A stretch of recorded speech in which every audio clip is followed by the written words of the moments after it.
يا من أتيت فزدت حبنا أسعدتنا كل عام وأنتم بخير.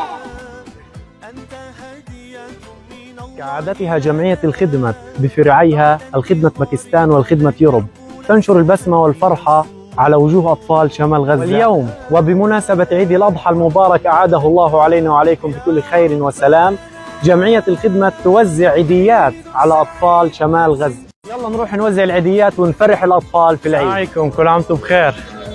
كيف حالك؟ كيف حالك يا عمو؟ ما شاء الله عليك، عيد سعيد. تفضل، هي لك، هي خروف كمان عليك.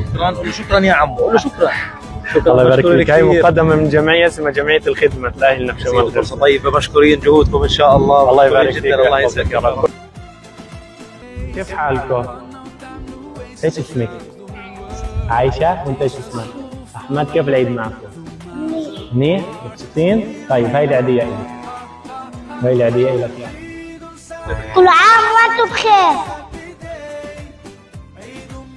وقف وقف. كيف حالك؟ كل عام وانت بخير. كيف العيد معك؟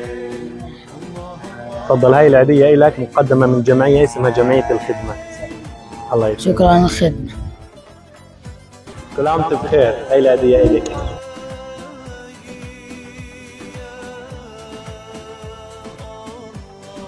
شاري خبز للبيت. الله يعطيك العافية. هاي العيدية إلك. مبسوط؟